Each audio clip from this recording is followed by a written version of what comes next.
Hello, thanks for being in a new video. This time I have the VIVO V30 Lite with me and I'm going to do a full review. Let's get started. This device is part of the mid-range. Currently, Vivo in this series V30 has this Lite model and the standard model VIVO V Lite, of which I already made a video review in case you want to know it. This is a much more trimmed edition and adjusted in several aspects so that its price does not rise too much. In Mexico, its launch price is 8,999 pesos. That is approximately $535. Although prices here are not the same as those there.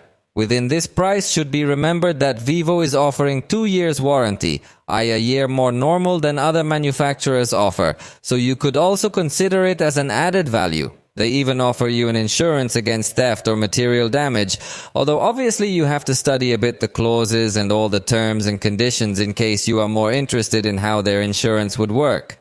But these are two things that, without a doubt, can be pleasant or attractive. This in the case of Mexico, although in other countries the value-added proposition may vary. So check it out in your country as well. But at least here it may turn out to be a nice alternative. What do you think if you accompany me to meet it, so we can see what it can offer against its main competitors? Because in this price range specifically, there are very good opponents it will have to fight with. So let's take a look at it. On the front, the design will be traditional. We have a screen that takes advantage of practically the entire front. The bezels are thin at the top and on the sides. Plus, we see a screen with rounded corners. Although the bottom bezel is slightly larger, but really for this price, I think it is an attractive design, aesthetically speaking.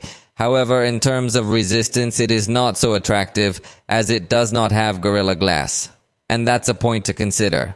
Because Vivo usually offers a Scott Sensation Up glass, which is a different glass. But in this model also does not assure us to have that level of resistance, so honestly in this aspect you can find one of its weakest points. Since other competitors do offer you Gorilla Glass or offer you a glass with greater thickness that guarantees a very good protection against falls. So in that aspect this device is not very strong.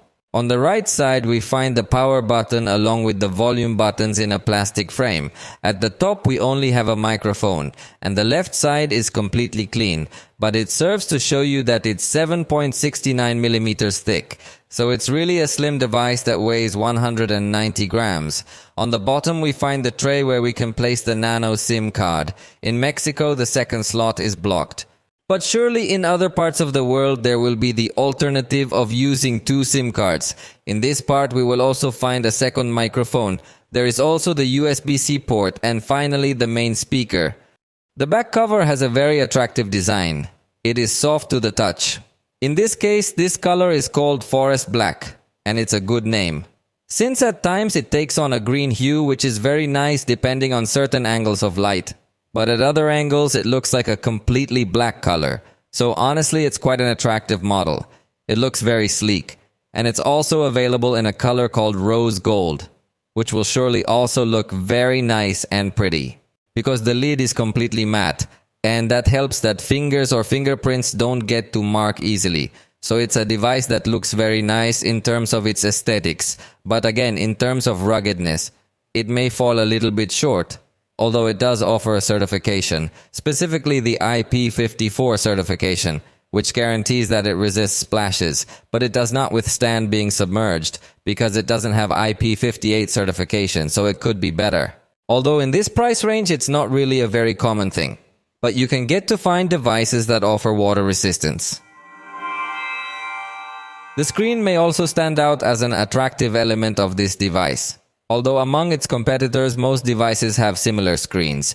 We are talking about a 6.67-inch panel with full HD Plus resolution and AMOLED technology. So it is going to offer us an intense color and a high contrast, in addition to a good level of detail, reaching 394 pixels per inch, so even small text is going to look good on this display. Which has a peak brightness that reaches 1150 nits. It really is a screen that is really going to offer us a fairly high brightness, so I think that its use outdoors is going to be very comfortable and with respect to the minimum brightness. Notice that it is also able to go down to a very low level, for comfortable use in the evenings as well, or in low light conditions. The display has 120 Hz in its refresh rate, so it is able to show us smooth movements. Although notice that the multitasking animation is a bit strange.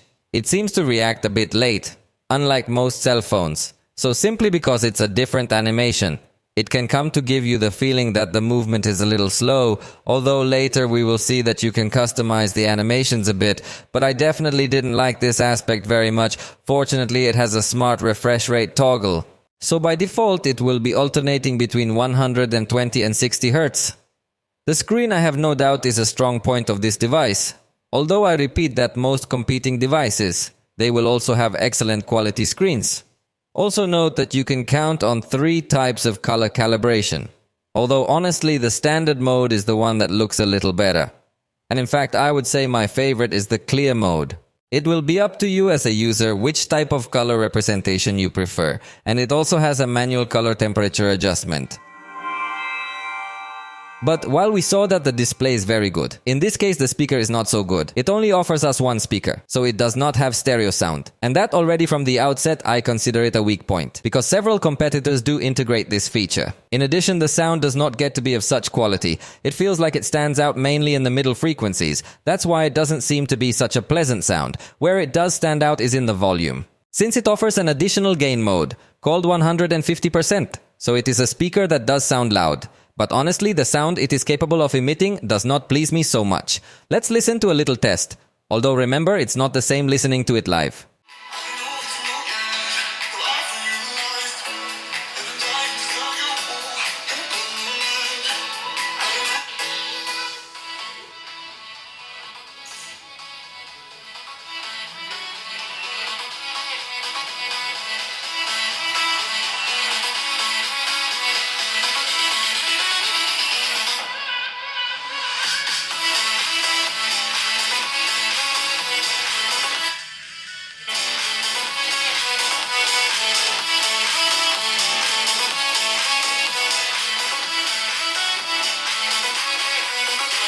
Through the software, you can disable the audio boost mode, which is this additional gain mode I was telling you about. And with respect to other audio options, notice that unfortunately it's not going to have an equalizer or something like Dolby Atmos, because it only has mono sound. But it does have a feature called audio redirection, and it allows other applications to send their sound to Bluetooth speakers.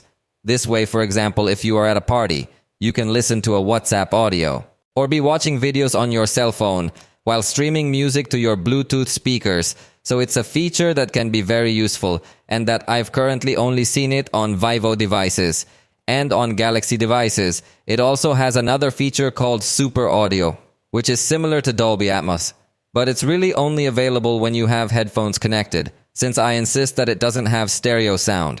We will also find a function called Super Audio Resolution, which aims to give greater definition to the audio that is played. And finally, an option to customize the audio, depending on the type of headphones you have, or depending on your ear, or your own preferences. So it has some options or assistants that will give you some examples, to see that the audio is completely adapted to your tastes, but that only works when you have headphones connected. And speaking of that, note that it doesn't have a headphone jack, so you'll have to use headphones over USB-C if you want to use wired headphones. And in the case of wireless headphones, fortunately it offers you the aptX adaptive codec as a higher resolution codec compared to the SBC and AAC codecs, which in itself brings available. So definitely, if it can give you a considerably good experience in wireless audio without being ultra amazing. Next, we are going to listen to a recording made with the microphones on this device. Esta es una grabación hecha con los micrófonos integrados de este dispositivo llamado VIVO V30 Lite. It doesn't seem to stand out much with its microphones. And next, we're going to listen how it records in much noisier environments. I'm going to record the sound system in my living room at maximum volume to test if it gets distorted in this type of noisy conditions.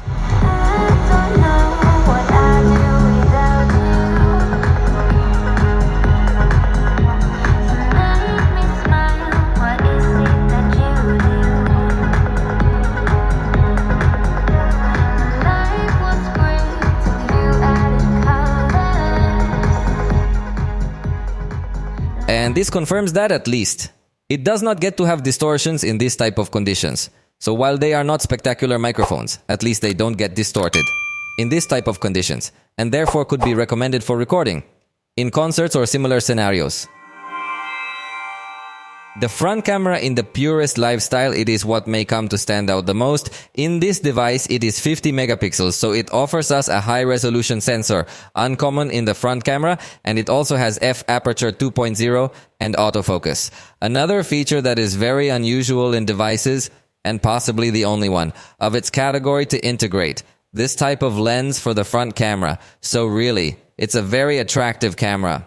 To quickly access the camera, in addition to the lock screen shortcut that all cell phones bring, you could enter the shortcut section within the settings to enter then to quick action. And in this case, notice how it tells us that you can hold down the volume button down to access the camera with speed. Although that works only when you have the device locked, since if you are in any other application and you want to do this action, obviously it will not work. Note how Vivo gives priority to portrait mode, since when you rotate to the front camera, it immediately goes into portrait mode. So it's very important that you notice this, because if you have on the functions of the blur or beauty, it is likely that all your photos are going to come out with this effect. And it's not always what the user wants, so I personally don't like it, that it goes straight into portrait mode. But it's something that Vivo, Honor and Huawei do. Plus a few other manufacturers, accounts with varying levels of width, and notice that it even allows you to apply up to 2x's of zoom on this camera, something that virtually no one else allows. So if you want to notice a lot of detail on your face, it can be useful. As you notice, it also has gesture enabled for palm capture, so this makes things a lot easier when it's far away the shutter. And we're also going to find in the corner, bottom right, more options within this portrait mode. You know Vivo is usually an expert at this, so it offers endless facial enhancement modes. Notice how we have, for example, blur, skin tone, tanning. You can even modify the shape of your face. You can slim it down, make your face different. I insist that Vivo offers you too many options to modify your face. So if you put everything to the max, you can look like a baby alien. It also integrates other color filters that you can apply when taking selfies, but it also has filters a little more traditional, and light effects that will add special effects to the face lighting, like simulating that you have lights from other directions to give a different touch to your face. So in this case, the only thing it doesn't include compared against its big brother are the pose templates that you can make for your photos if you don't know how to place your hands or your face. There is no doubt that this manufacturer bets a lot on the front camera, since it will offer us an excellent quality of photographs, far superior to that of many devices, especially talking about the close-up and face. Although in general, the background presents quite a lot of grain and noise, and that's something that ends up ruining a little bit the photography, which seemed to be of a very high level. The lens also offers good width for group shots, so I think it's going to be a good result when you have a lot of friends, especially because you can be close or far away from the camera, and in all scenarios it's going to focus on you, thanks to the autofocus feature. Notice how you can be quite close from the camera and still have a spectacular level of detail, since it even lets you zoom in. And definitely the quality of the photograph is going to be very good. This can be very attractive for anyone looking to see the details, the smallest details of your face. And one thing I like about this camera is that it generates a natural blur because of the autofocus function, giving priority and enhancement to the foreground. Indoors, thanks to the incorporation of the camera when merging. Notice that they handle noise excellently, so there's virtually no noise present in these types of scenarios. And we see a very good level of detail in this sense if you see an experience, far superior to other devices. In backlight, the preview doesn't look optimized, but remember that it does have HDR, so after taking the picture, it manages to balance in a better way the highlight areas and shadow areas. So it does a good job. Although the color rendering, it's not as accurate. In the evenings again confirms to us that thanks to the incorporation of the high-resolution sensor, you can achieve a photograph with quite a level of detail compared against other devices in the segment. So selfies definitely are a strong point in this device. In different lighting conditions, they come out well, and in complicated scenarios, as is a night backlight, they also manage to rescue the result well, although supported by a flash simulation through the screen. so there is much more noise present. But for the price, we could not get so demanding either. I think the result is very good, and if you use the night mode, it's going to get even better. Balancing light and shadow well, reducing noise. Although in this case, you simply have to notice that the light on the screen is very cold. And if you are on a stage with warm light, you might notice a very strange coloration. But the level of detail achieved is really remarkable. Compared against other devices in its price range, in these same lighting conditions at night, it is also capable of taking portrait photographs, although you have to be careful not to move the arm too much, because it could go out of focus because of the low light conditions, but watch as if it is able to give us attractive portrait results. Remember that this is one of the points that Vivo promotes the most, and in the daytime, we also have a good portrait quality with the blur. Good detection on the body, although it does not fully detect the foreground. Notice how objects that are in the foreground, they will appear out of focus. So the result doesn't appear to be as natural as it should. But in general, the front camera, if it gets to stand out a lot. On the back, we have the main camera, 26mm, with a 64 megapixel sensor. And this lens has an f1.79 aperture with autofocus. And we also find optical stabilization. So the main camera looks powerful. Then we have the ultra-wide camera, 16mm, 8 megapixels. F-aperture 2.2 and fixed focus. And finally, a camera for depth capture. Probably to get a little bit more accurate portraits. Although we'll check that out later on. And as is usually a live tradition, it also offers us an aura light, which is going to allow us to take some portraits with a different style. And this aura light, you can turn it on from the flashlight setting. And it even allows you to change the color temperature. So it gives you really nice versatility for a little bit more even illumination compared to the lighting that you get, the standard flash. Next, we're going to try to capture number 3 to see more or less how fast the device reacts. Let's make a second attempt to be 100% sure of having made a good test and observe how I even managed to take the picture moments before I got to number 3. So I think it does have a good response. With what if you could get to take pictures at the exact moment, practically. With respect to the burst, notice that it gives us up to 20 pictures. But notice how it takes practically more than half a second to start. So the burst, it doesn't have such a fast response. But since it's 20 pictures, you might get to extract at some point the picture you want, although ideally it would have a response much faster. If we touch on screen, we will have the option to adjust the focus as well as the exposure. And obviously we will also be able to access to a manual mode, which has higher settings called professional mode. In it, we can have the exposure compensation setting, ISO up to 3200, shutter speed up to 32 seconds, and we have also different white balance and type of metering for focus. In addition to that, lets us take pictures in RAW for further development, much more advanced. And although you cannot scan documents automatically from the main camera mode, if you can access to a special mode called Documents, from which the device will do the cropping automatically for you, although it does not include any color enhancement filters. So it looks like a standard photograph, not necessarily like a scanner, but it can come in handy, and obviously you can send it to print from the share menu, and you can also save it as a PDF document. And in case you want to scan a QR code, you can't do it from the main camera interface either, but it does have a shortcut to Google Lens in the upper left corner and from this application. Finally, you can perform the action that you have registered the code.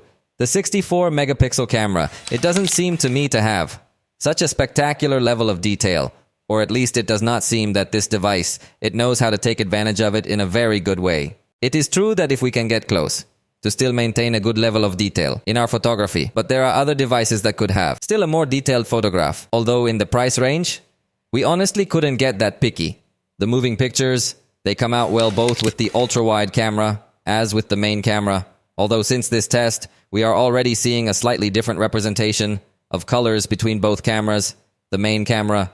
It will obviously have a better quality, even though it still shows up a little grainy, which is not very nice in some areas, but fortunately it doesn't seem to have distortions or a chromatic aberration too noticeable. However, the ultra-wide camera, if it is going to have some distortions, more visible at the edges, and being of lower resolution, obviously it will also be a photograph of less detail, in addition to the color rendering, is much more saturated compared to what the main camera offers us, which has a little more natural colors. The device offers us a zoom preset, although it doesn't seem to retain optical quality. So in that sense, it doesn't look that appealing. Indoors, the ultra-wide camera, it is not able to collect as much illumination.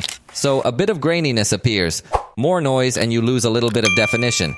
And with the main camera, you still manage to keep this excellent lighting. So indoors, it's more recommended. Taking pictures with the main camera. Curiously, in this case, with the zoom, you still maintain a good quality in backlit scenes. The preview does not look optimized, but after taking the picture, if it becomes a good balance of highlights and shadows, I think the result in that sense is very good. Although the color rendering, I also feel that it is altered a little bit. But nothing really serious, just have to notice that even in the main camera, it starts to reveal a little more chromatic aberration in these types of settings. And obviously with the ultra-wide camera, it's going to show up even more. And just as I had already mentioned to you, the colors can get to look a little bit more saturated and more artificial. So, the photographs. I think they're simple. I don't think it will stand out too much in its range. In the evenings, notice that my first attempt, it didn't come out in focus because it seems to suffer a bit in this kind of night scenes. Using the night mode, it can get to improve a little bit, even in terms of light and shadow balance. But again, it seems that the focus, it is not very accurate.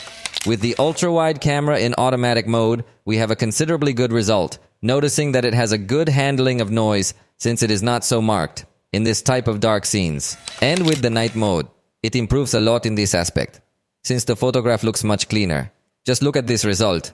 Honestly, that with the night mode, if you could enjoy the pictures, with this ultra-wide camera, and in much darker scenes, where there is no longer a light source present, I think the main camera does an acceptable job.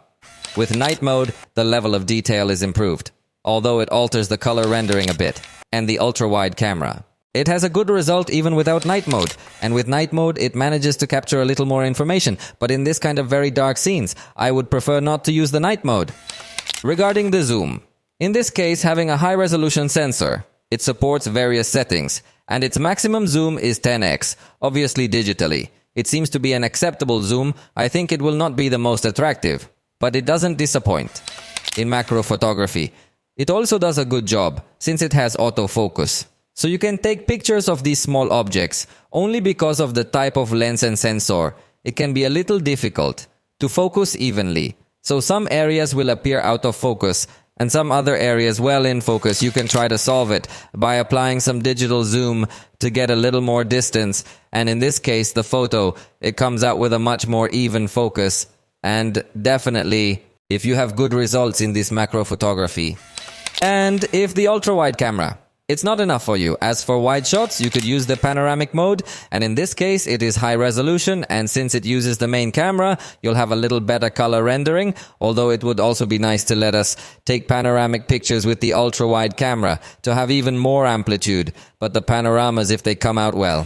Finally, remember that Vivo, it heavily promotes this device for portraits, and in this case with the 1x setting. I think it achieves a good result, and it also allows you to take pictures. With the setting 2x, maintaining a good performance, although it doesn't have as much level of detail. But the bokeh effect of the background is nice, and it also manages to detect the objects in the foreground, so the photograph, if it gets to look more or less natural. In addition, the manufacturer offers many modes for portrait photography to add some special effects, in case you want to have. Other styles of this photography, it may appeal to some users. For video recording, note that the main camera does allow recording in full HD at 60 frames per second, although the ultra-wide camera is not available. With this setting, both cameras do have the ability to record in full HD at 30 frames per second, as does the front camera. So we don't see resolution available on this device. And that, more or less, it's according to its competitors, but there are others that can offer you recording in this price range. However, again, Vivo comes to stand out in its recording because it offers you also the beauty effects that we saw for photography, but also available for video. Although in this case the resolution, it goes down to HD only, so only use it for some posts on social networks maybe. When you start your video recording, notice that you have a slider that can be useful for zooming, although it doesn't have some quick shortcuts to zoom in or out. However, I think that it works the right way. You can also take pictures while you are recording, and you can also turn on the flashlight. In this case, remember that it will be the aura light, which you can also customize with respect to the temperature of its color. So you can cast warm light or cold light, and that's something that no device practically is going to offer you, so that could be considered a strength. You can also pause and resume your content, but you can't rotate to the front camera without the need to stop recording first. And in your video recording, you're only going to be able to adjust the exposure and the focus, since it doesn't have a pro mode for more advanced recording. In video recording, the truth is that it does not really stand out, because it cannot record in 4K, and the recording in full HD, it is seen with low detail. It seems that the sharpness comes to exaggerate a little, in order to try to elevate the detail, but that makes the video look a little strange, especially when you're recording with the ultra-wide camera. Fortunately, it lets you switch to the main camera without cutting the video, and that's a good thing for sure. And the ultra-wide camera is going to have a little bit more natural recording in terms of color and in terms of detail, so it's going to be best to record with the main camera indoors. Notice how again the ultra-wide camera, it has quite a bit of noise present, and it will not be so recommended to record with this lens. In fact, neither in stills. We liked it so much. But the main camera, I think it does show a far superior result. So if you're going to shoot video, it's totally recommended to do it with the main camera. Notice the difference here. When we switch between the ultra-wide and the main, as in the main camera, it manages to reduce noise nicely. Although it doesn't seem to have much contrast either way, nor much level of detail, nor color saturation. In this recording in indoor lighting conditions and in backlit conditions, notice how it will give priority to illuminating the face, sacrificing much of the backlit areas. So the most advisable thing to do, it will be to record with the light from the front and not with the backlight, to have a better balanced result. With the ultra-wide camera, we have practically the same result. Notice how at the moment it stops detecting the face. It balances the backlights better. Therefore, it is not recommended to record in these conditions. It is not recommended to record in these conditions. And at night, something very similar will happen to what we saw indoors. That is, with the ultra-wide camera, we are going to have more noise present. And in the case of the main camera, it can also get to suffer a little bit in the focus. But the most noticeable difference will be in the darker areas, where the ultra-wide camera is unable of being able to illuminate well, and obviously much more noise will appear. So in the evenings, definitely this device, it drops a lot of level in its recording by default. This device comes with stabilization disabled. So when you're walking around, it can become very noticeable, even though it has optical stabilization. And obviously when you're running, it's going to be much more noticeable movement. So it's not as recommended either, in that sense. But you can enable the digital stabilizer to improve, especially when you're walking. I think the movements get to be disguised in a better way. And even when you're running, it obviously does a better job. But I don't know if it's good enough to recommend the device if you want to record scenes in this style. With the ultra-wide camera, movements can be better disguised when you are walking or running because of the wide shot it has. But again, by default, you have the digital stabilization turned off. But if you turn the digital stabilization on, you don't get to notice much difference either in this stabilization mode. So definitely, video recording doesn't seem to be something very strong of this device. It also features a fast camera recording mode, which seems to have a bit of stabilization, but nothing really very surprising. This fast camera, it will be in full HD, and its slowest speed is 15x, so it can get very fast for people, but it can go up to 960x, so you could record plant growth or something similar of nature effects in a spectacular way. It also integrates a single mode of slow motion in HD at 120 frames per second, so it's basic in this sense, but fortunately the result, if I find it positive. The front camera again, it's going to stand out in this regard, as we saw in the picture, because of the high resolution that it has. So the level of detail that you see is very good, but it doesn't have stabilization, and that could ruin the result quite a bit. If you want to shoot with this camera, especially if you're going to walk, fortunately, backlit it seems to preserve a good enough balance of light and shadow. Then it has good features, since it even lets you zoom in as well. And the fact that it has autofocus would allow you to show some object to the audience, or something similar, so it's very good. But it would be better if it had stabilization. Indoors, notice that it reveals a lot more noise. And that's a strange thing, because in photographs we had a good experience, although actually the result is not bad. But I was expecting something a little bit better. But I think in the price range, if it gets to have a good quality, in this recording with the front camera, even in these scenarios that are not so well lit. And in the evenings again, the result is good. Maybe slightly pale colors, but we can't demand much more from it.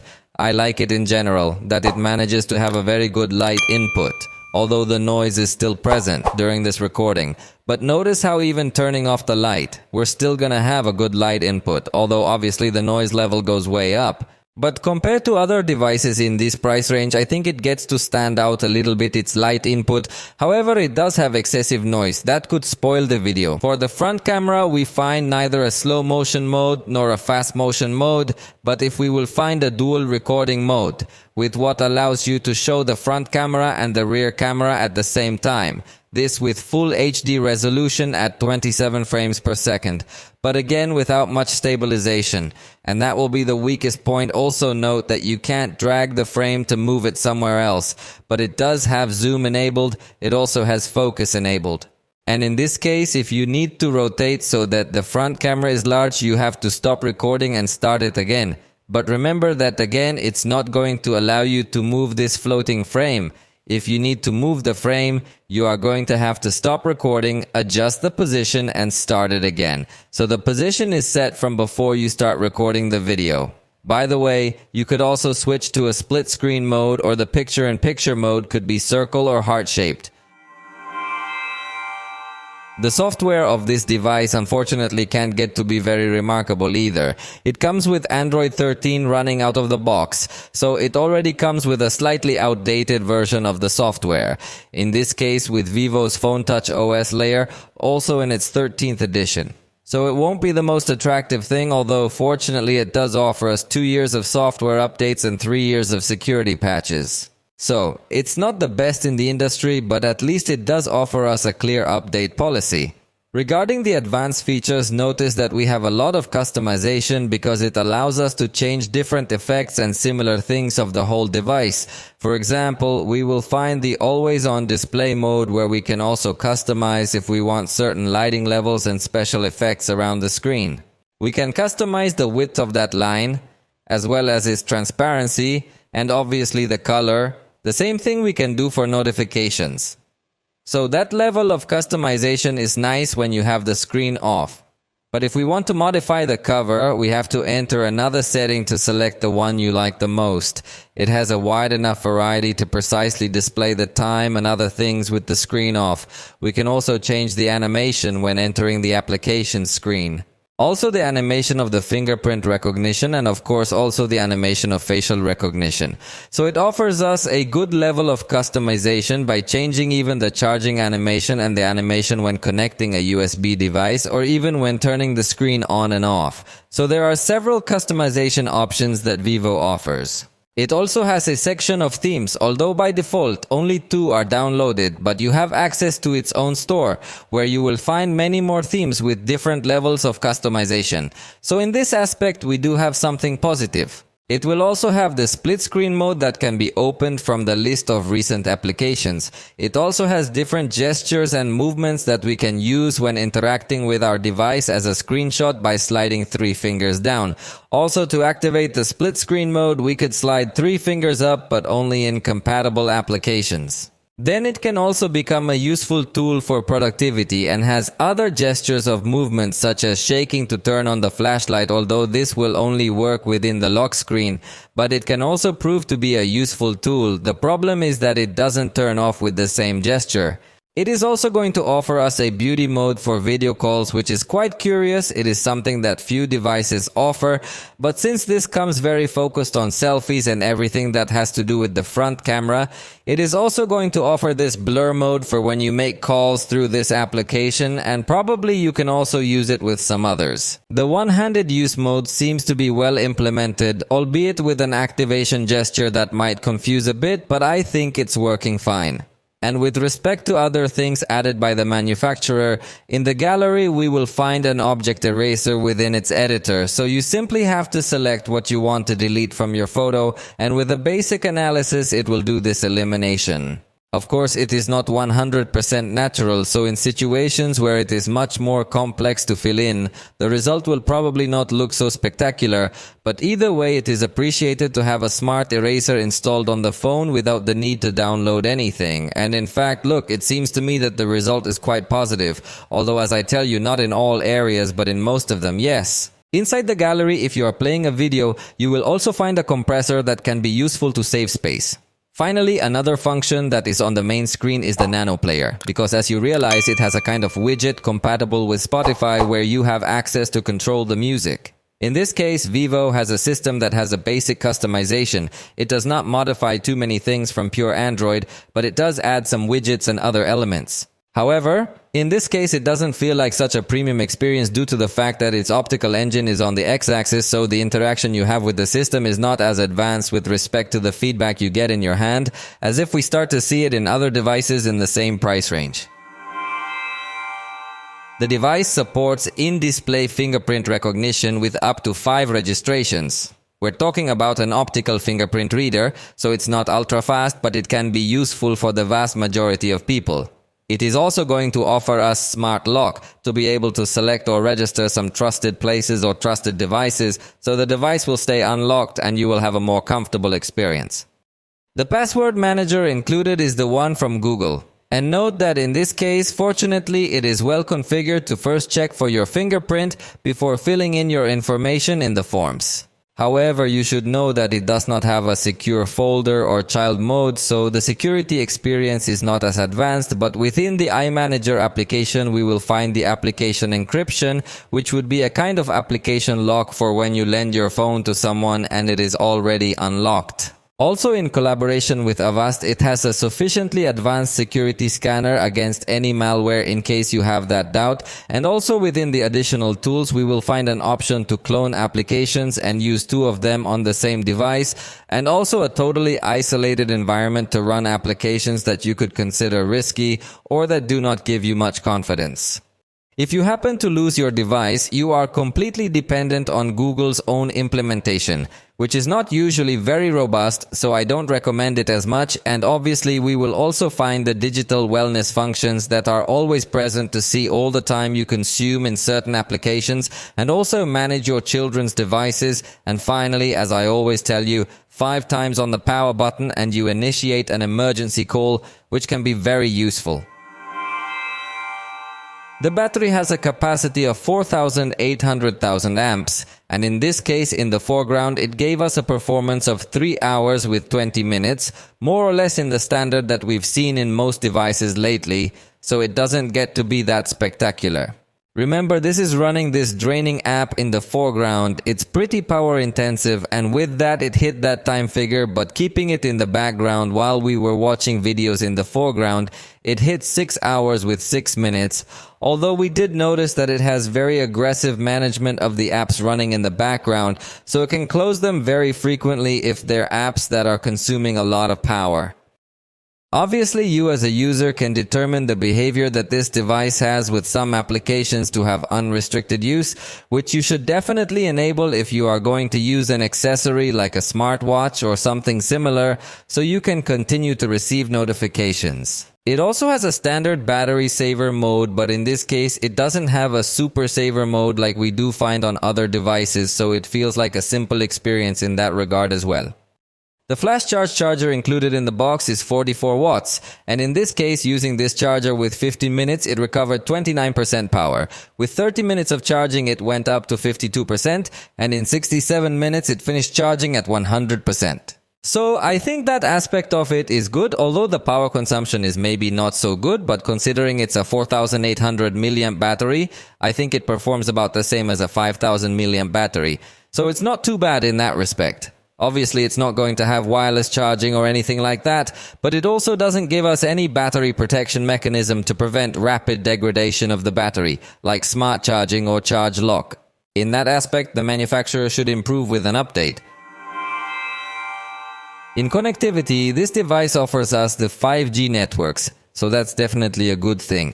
Fortunately, it does allow us to choose which apps are going to be able to connect to the network via our mobile data, and which apps can only do so via Wi-Fi, so we have better control of our spending. And the Wi-Fi connectivity is just Wi-Fi 5, so we can still accept it in this price range, although we would like something more advanced. No doubt the download speed is not going to be as attractive as we could find in other devices. It will also offer Bluetooth 5.1, which again is not that modern, so it might not have as much stability with respect to your accessories. Fortunately, it does include NFC, so you can make mobile payments if you set it up with your Google Pay app or your bank's compatible app, although it doesn't have FM radio, but I don't know if you noticed that in this case it does have OTG connectivity, although it comes turned off. If you are going to connect any USB accessory to it, you need to turn this option on for it to actually work. What won't work via cables, however, will be screen projection with HDMI adapters because it doesn't have MHL. While that is traditional in this price range, we can't demand it. But it can do screen projection wirelessly. In this case, it can become advanced as it allows you to project only a video or only an image or music. And also note that you could have your screen turned off while you do the projection, or block notifications on the big screen so that they are only seen on your cell phone privately. So it does give you a nice mechanism for this level of projection. And finally, it also gives us Android Auto for connectivity with your vehicle. Now let me show you the sensors, because my main complaint will be that the proximity sensor, I can't enable it in any way, so it seems to be a very bad sensor. It doesn't enable by hand, it also doesn't enable when I bring it close to my ear, unlike other proximity sensors. So in that respect, it may end up having a very weak point. Although it also has accelerometer, geomagnetic field, orientation, gyroscope, and more. But specifically, the proximity sensor doesn't seem to work very well. The Vivo ecosystem will also be very limited, as currently they are only going to offer us the Vivo True Wireless, which is their fully wireless headphones, but honestly they don't have any more products, so it still feels like an ecosystem that could be developed. They would still lack to have some tablet, some watch. Probably in Asia there are more accessories from this manufacturer, but globally it still feels like a very short ecosystem. Fortunately, as part of the Android ecosystem, you can enjoy other technologies such as Quick Share to easily send files to other devices, and we also have Google Fast Pair, so that with compatible hearing aids, you can also reveal this fast connection window. This obviously on hearing aids that have this type of Google Fast Pair connection. Cloud storage also relies on Google Drive, and home controls also rely on Google Home. The app does come pre-installed in this case, but it definitely feels like Vivo is still not that strong a brand in this aspect. Let's go to the performance test. In this case, it has the Snapdragon processor 695, which is not such a powerful processor for the price range, but honestly it is not a bad processor. For the vast majority of people, it will surely have enough power, although obviously for the most demanding, it will surely fall a little short in this price range. In this case, as you saw, it took 3 seconds to open each of these applications on average. It is a high time, although I sincerely believe that it is more about the slow animations that the device has. As I had already told you, this animation to open the list of recent applications, I feel that it takes a very long time to appear, and that can cause a certain feeling of delay that was demonstrated with this test of opening applications. However, note that it comes with 12 gigabytes of RAM. That's also something very strong, and it shows as we didn't see any app restarts. So if you like to keep a lot of apps open on your device, this one will undoubtedly give you a good experience. Notice how it maintains a good performance when you are switching between each one of them. Now let's do a test within the application so that you can more or less see how the processor, as I was telling you, will give us enough power for the vast majority of users. Although I insist that other users in this price range will surely like processors of the 700 series. But honestly, the Snapdragon 695 could easily pass for a 700 series processor because it is quite powerful. It also has a very good storage of 256 gigabytes. So this is a plus point for sure, but it doesn't offer micro SD. What it does give us is virtual RAM, which is extended by another 12 gigabytes, and it does seem to be noticeable. So the performance I think is good for the vast majority of users. And now let's do the test of exporting several clips together with a total duration of 1 minute with full HD resolution recorded with this device to see how long it takes. We already have it 36 seconds or so, confirming that it can edit video in full HD, but in 4K I think it would be a much more complicated task. For gaming through the iManager, we will also find the Ultra Game mode that will allow us to enable a sidebar while we are playing, and also a special esports mode to avoid interruptions from calls or messages and improve absolutely everything that has to do with your gaming experience. You could also configure if you want to block notifications manually, and also if you want to block calls or have them answered on speaker while you are playing to avoid any kind of interruption.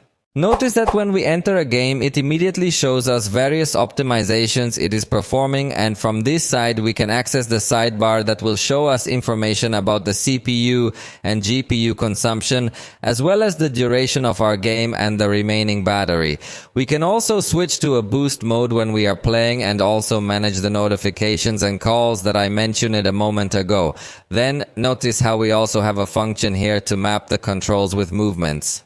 For example, if you tilt it to the left or tilt it to the right, you could reposition those buttons. In this case, I just have this gesture to activate the reload button to make it much easier. So see how easy it could be to play this content this way. So you can take advantage of it to enhance your gaming experience, and it also has an option to lock the brightness so it's not being changed by the light sensor. You can also dim the screen so that the game keeps downloading content without consuming so much power. And finally, it also lets you open WhatsApp in a floating way so you don't have to leave your game. Although in fact you could also swipe 3 fingers up and watch a panel appear at the top. Although it may come to cause conflict with some games, then you decide whether or not you want to keep that option enabled. But from here you could open more apps in this floating mode. And finally, you can take screenshots or make screen recordings. In Call of Duty by default, this device gives us the high graphics quality at a high frame rate, but the very high graphics quality is also available, and also available the maximum frame rate, although the graphics quality is slightly reduced. But honestly, it has a good compatibility with respect to these graphics effects available. In fact, being a Snapdragon processor highlights that it supports all the special effects and even almost all the experimental functions as well. So, in graphics compatibility, it is excellent. With this configuration, the device behaved regularly as a simple mid-range device. As we already saw, it doesn't have that much graphics compatibility, but for the price, I think it's not bad. Although it is not going to be a device that stands out in gaming, as it does have some low peaks when playing games that are noticeable. Obviously, it doesn't freeze completely, but it doesn't feel as ultra smooth as we would have liked.